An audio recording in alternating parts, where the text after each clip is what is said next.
Tired of the everyday grind? Ever dream of a life of romantic adventure? Want to get away from it all? We offer you Escape.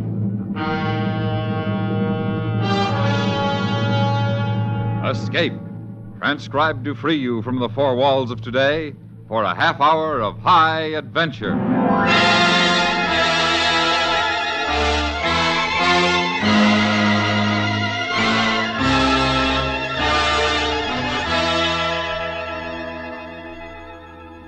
You are aboard a dead ship, drifting aimlessly in the endless reaches of the Indian Ocean, while the three men who are your companions, unaware of your innermost thoughts, are making their own plans for the division of treasure, which, because you are a woman, can mean life or death for you all. Listen now as Escape brings you Larry Roman's unusual story, The Derelict.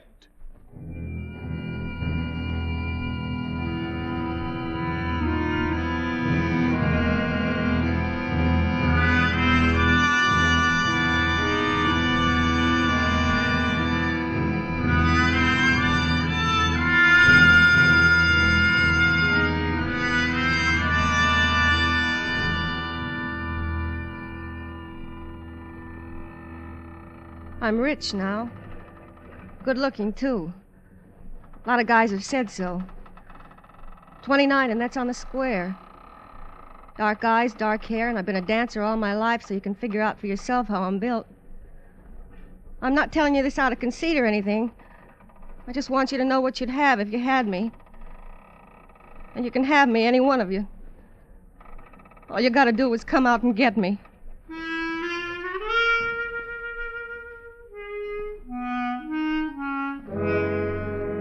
A couple of weeks ago, I climbed aboard the freighter Capricorn out of Singapore for Suez with a load of porcelain and 6 passengers. I had a job waiting for me in Cairo, but I took a ship instead of a plane. 1, for the dough. 2, because I was in no hurry to start working. The honest truth was my feet were giving me fits. 4 days out in the Indian Ocean, a monsoon started up and the Capricorn just busted to pieces on the reefs. I don't know how long I floated around, hanging onto some wood, till they hauled me into a lifeboat. All right now, easy with her. Gently, gently. Do not bruise her on the side. Very good. Clear off that canvas, Louis. Set her down. I'm all right. Certainly you are. There. Here, throw this jacket round you. I'm okay. No kidding. The jacket. Thanks. And clamp your legs under the seat. Everyone all right? Everything all right here, Mr. Mike? Okay, we're just going to have to ride her out.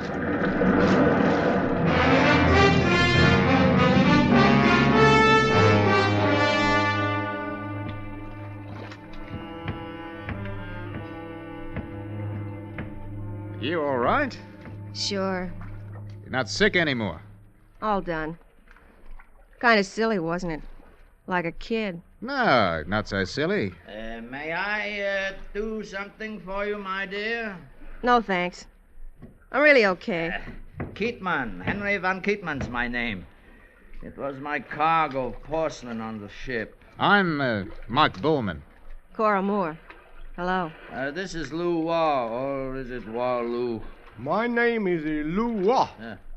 Chinese, part of the crew. Well, some predicaments, huh? Others all drown, I suppose. Or adrift like us? No drown, I think. We were the lucky ones. Some are, some aren't. Well, spirits up, everybody. Look, we have water for a few days, so that is fine. Sure. Well, people do not get lost at sea these days, not with airplanes and so much ocean travel. All right. We'll set up watches and take turns trying to catch fish. Fish? Who can think of food now? There's always later. You take the first watch, Keatman. Lou and I will... Are you setting yourself up as captain, Mike? I hadn't thought of it that way. I want to be captain. I have always wanted to run a ship. Well, I don't care who's captain, but someone's got to watch and someone's got to fish. Very well. We all got jobs to do. Lawu, you fish. Yeah, all right. Mike will watch. I shall tend to the water, portion out the proper amounts. And Cora, my dear, you shall sit there and be womanly. The water sits in the middle so everyone can see it. Cora helps out like everyone else. Well, sure, Mike. Just tell me what you want. Settled, Mr. Keatman? Settle, Captain Borman.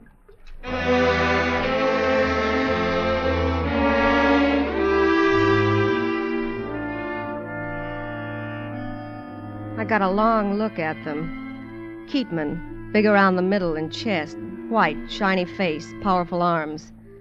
Mike, middle size, not bad looking, with clear blue eyes. Kind of girl ought to have. Lua, small, good at catching fish. So there we were, 3 men and me in a tub, bobbing around the Indian Ocean, drifting. Then on the afternoon of the second day... Oh, look it! Look it! You see! A ship! Coming right for us, Mike, look at it. I told you we would be found. Hello! Hello! Save your breath. It's miles off. Oh, we rowed to it. The oars. Waloo, the oars. Mike, the oars. Quickly, now, come on. Forward! Forward!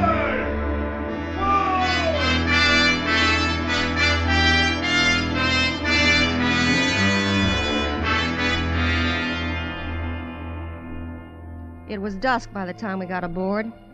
She was a 3-masted sailing ship. All her lifeboats were gone and junk was all over her deck. Seaweed and ocean stuff, so you knew she'd been under once. An old barkentine, Mike said.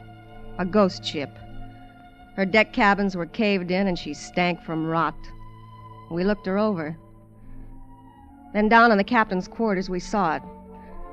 First, a couple of human skeletons in a pile of junk that was once clothes. Then a metal box, near the skeletons, open. And in it were bricks of greenish yellow stuff.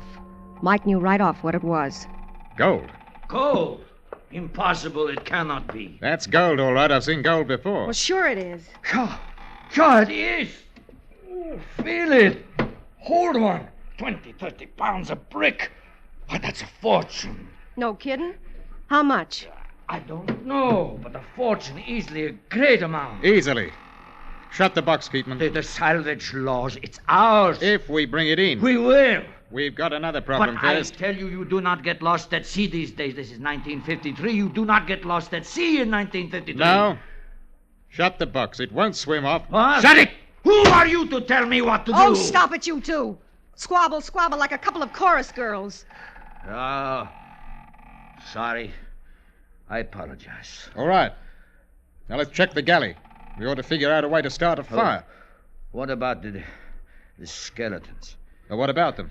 Well, you should get them overboard. I do not like to share the ship with them. You do what you want. You throw them overboard, Mike. I wouldn't care to touch them. Well, other things come first. That is right. And before we do anything, don't you think we should have an understanding? About what? The gold. What's there to understand? There are 4 of us. We bring it in, it's split 4 ways. 4 ways, yeah. Then I have a right. Now you go to the galley, Mike. I will stay here. I want to count the gold. All right. Come on, Cora. No, I'll stay down here if you don't mind. I'd like to know how much there is, too. Honest to Pete, I don't know why I said it. I wasn't thinking it. It just came out. Well, it rained that night, and we collected a lot of clean, fresh water. Next day, it was real sunny and warm. We cleaned the ship up a bit. All of a sudden, I got the feeling how funny things were. Adrift at sea on a ghost ship. But we had food, water, sun. At times, it was almost like a pleasure cruise. Good morning. Morning. Sleep well? Not too good. Of course, the place you fixed up for me was real nice, but... Well, I kept thinking about things. Cora Moore from San Diego with a jackpot. You know, you don't seem too happy about it. First problems first. We'll get found.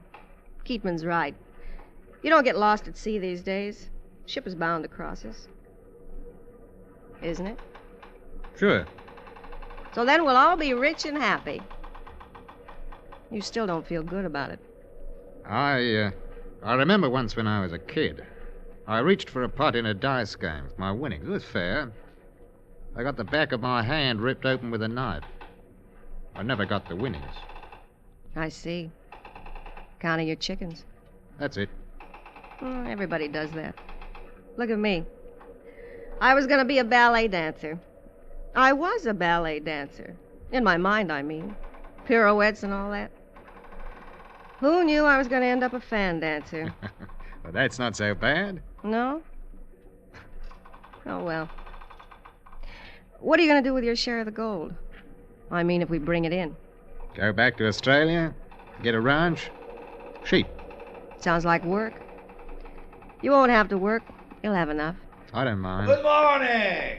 Morning. Hi. Fine this morning. Where's Waloo? Lou Wah is making breakfast. This morning I would like fish for breakfast. Have him make fish. I feel good. I slept well. I always knew the rich slept well no matter what they tried to tell you. Yeah. Ah, I see the skeletons are gone, Mike. I tossed them overside last night. Oh, thank you, Mike. Lou Wah found a barrel of nails. We're going to board up some cabin holes after we eat. You'll help? Certainly. I'll see you later, Cora. Surly fellow. Well, you look lovely this morning, my dear. A fresh look. The sea air, yeah. You are a beautiful girl. Sure. I'll get better looking to you the longer we're at sea. Hey, Cora, my dear, I've been doing some calculations in regard to our wealth. If the bars weigh 20 pounds apiece, and since there are 100 of them, we have 20 by 12 by 100 by 35, the value of gold per ounce. In dollars, 840,000. Buy a lot of meat and potatoes. Ah, filet mignon, pheasant, pompano, almondine. What's that? Something very delicious. Now, suppose the bar weighs 25 pounds. $1 million. $1 million? If the gold is sold at Macau, where the market is free, say $50 an ounce, 1,500,000. Oh, it keeps getting bigger. Matter of multiplication. Multiplication is a wonderful thing. It makes everything grow. Uh-huh. Division, however, is not so wonderful. What do you mean? Well, take a large satisfactory number and divide, say, by 4. What are you left with? A small unsatisfactory number. Do you follow me? No. Mull it to yourself, my dear. I'm sure it will come to you.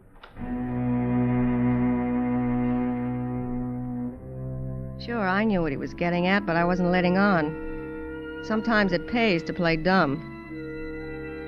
Well, the day went on as usual, our ship drifting and us not seeing anything but the water and sky. And then that night, laying in my bunk, suddenly began to think of something.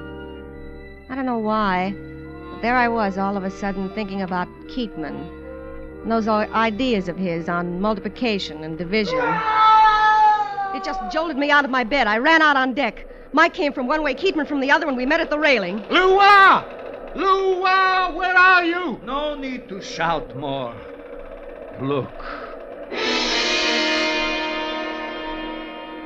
A few feet from us, the railing was all ripped away. We knew right off. Lou Wah was overboard. We could see the fin of a great shark cut the dark water and disappear.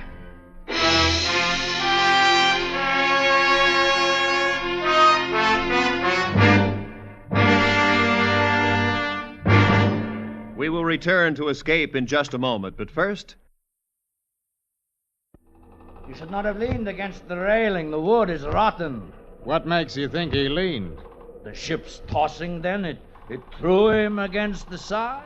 Lou Wah was a sailor. It's a calm sea. He could keep his feet in this ocean. I don't understand you, Mike. How else could they have gone overboard? There are ways. I can't imagine. Look, do we have to stand around talking about it? Oh, of course not, my dear. Accidents do happen. There's no point. Gateman, you watch your step. Oh, what could you mean by that, Mike? Just watch your step, that's all. I don't know what happened to Lua, but you just watch your step. As you say, Captain Borman. Come on, Cora. I'll walk you back to your cabin. Mike walked me back.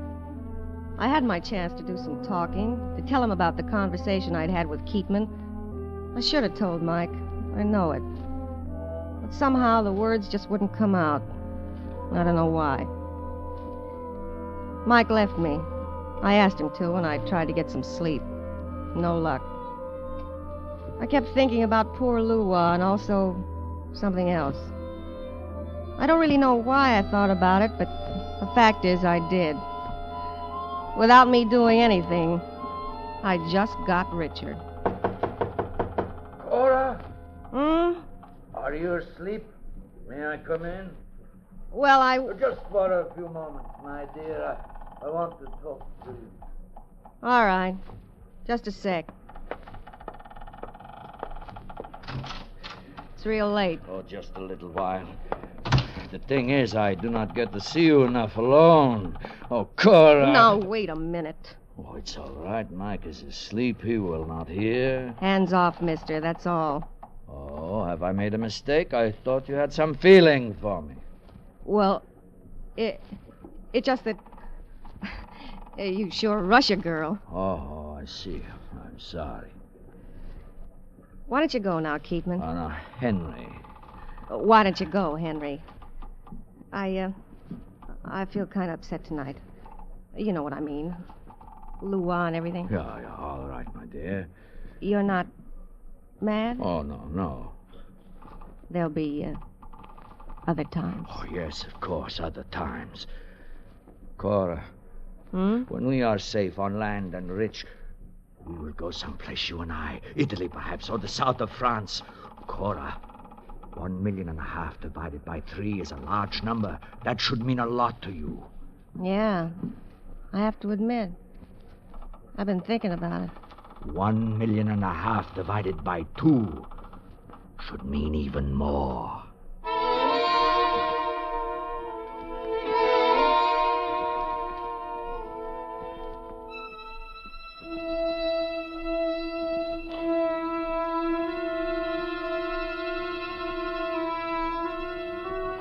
In the morning, I found Mike at the ship's bow, looking out at the sea.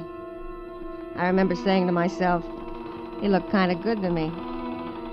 Funny how a guy can look one way to you at one time, then at another look so very different. Oh, hello. What do you see?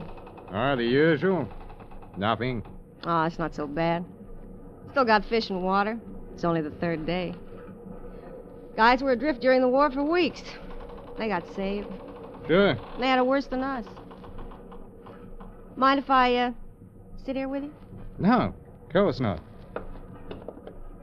You seen Keatman? Uh-uh. Below, I guess, counting. Yeah. He sure has gone off on that gold. You know, I've been thinking. About what? Those skeletons we found. You wonder who they are? Who they were? Mm-hmm. A little. You think they were part of the crew or, come on later like us? Why, it looks to me like the whole crew abandoned ship. No, I'd say those 2 came on later. That's after the ship came up from the bottom. And they found the gold, huh? Just like us? Uh-huh. Wondered what happened then. It sure smells good up here. It's about the only place aboard you don't smell the ship's rot. Maybe I should have been a sailor instead of a dancer. A lot of good outdoors. Ranching gets you outside, too. Yeah. Bet Australia's just loaded down with fresh air. What about sheep, huh? What about them? They smell? Sheep aren't so bad. Maybe I ought to use my share of the gold to buy a ranch next to yours. We could be neighbors and get together to talk about hard times. All this, I mean. Cora. Hmm? Cora, I don't know. I can't quite tell whether it's because of the mess we're in or... Well, I suppose it might be different on land when we're safe, but... What are you trying to say, Mike? Oh, nothing. You forget it, Cora. Sure. All right. Mike. Keatman came into my cabin last night. He did? I thought there was going to be trouble. When I let Cora... No, it's all right. The only thing is... Well, I think you better watch yourself. What do you mean? Well, it's what he said to me. He said him and me could split the gold in two. Yeah. I just thought I ought to tell you. Thanks. There's a knife in the galley. I don't want to suggest anything, but nobody's going to blame you if you moved first.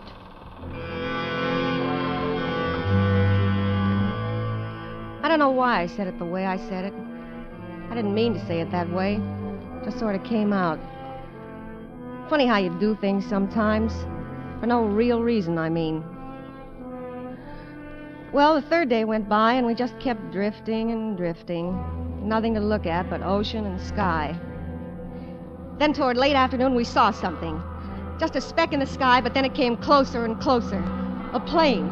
One of those big four-engine passenger jobs. Hey! Hey, down here! Down here! Hey! Keatman waved his shirt and screamed to beat the band. The plane saw us, dipped its wings, and then took off again. We knew it would send a ship and that we'd soon be saved. That night in the galley, we sat down for what we hoped would be our last meal on the Derelict. Fish. Have some delicious fish. Thank you. I don't want any more. Cora? I don't feel much like eating. Water, then. Have a big drink of water. No, I don't want any. Watch out. You're spilling it. Oh, who needs it anymore? I told you we'd be found. This is 1953. The ship will come to us tomorrow, I bet. All right. And we'll celebrate tomorrow. You put the water down. We've still got tonight. Tonight? Yeah, tonight. Keatman shut up then, and a few minutes later left the galley. Then Mike went out, too. That's when I noticed that the galley knife wasn't there anymore. The sea got kind of choppy that night, and I was sure restless. Wind started acting up. It began to rain. Looked like a storm was building. Then I heard the scream. I ran out along the wet deck and stood outside the hold, looking down into the blackness. I couldn't see, but I knew what it was. Mike and Keatman. And only one was going to come up. Only one.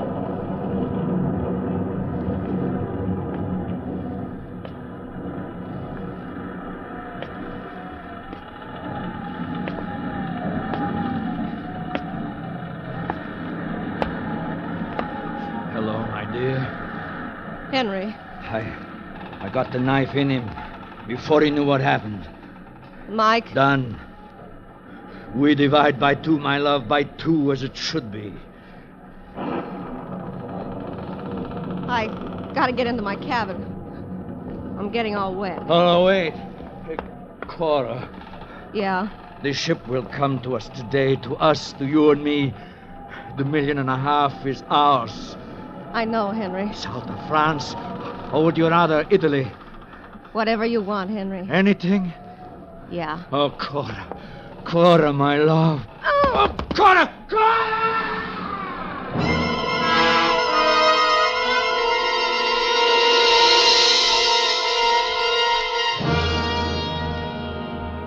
I don't know why I did it. Honest to Pete, I wasn't thinking about it. I just did it all of a sudden. I gave him a shove, and he went right over the side. I could see him in water just for a second, his face whiter than ever and his eyes bugging out. And then he was gone.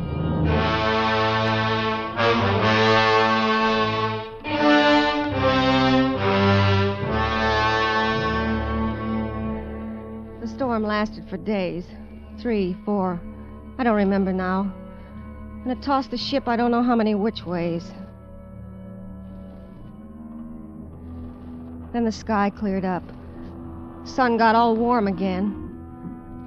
Been this way a couple of days now, but I haven't seen the rescue ship. Water's gone. Fish, too. And I'm alone. But like I say, I'm rich. I'm still good looking. Any of you can have me and gold. All you gotta do is come out and get me. But please, please come quick.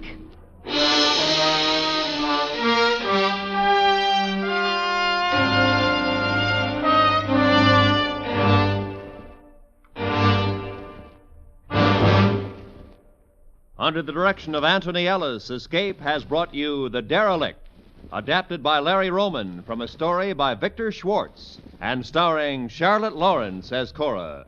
Featured in the cast were Joseph Kearns as Keatman, Ben Wright as Mike, and Charlie Long as Lou Waugh. The special music for Escape is composed and conducted by Leith Stevens. Next week.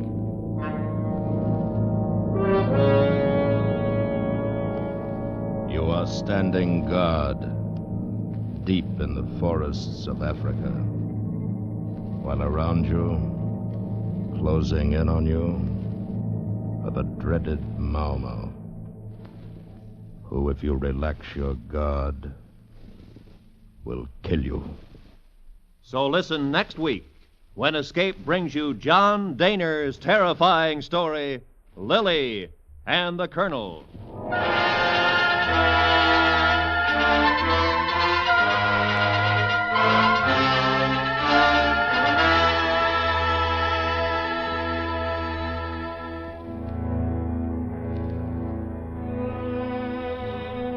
This coming Tuesday night, mystery fans will want to stop, listen, and thrill to Mr. and Mrs. North Looking for Trouble on CBS Radio.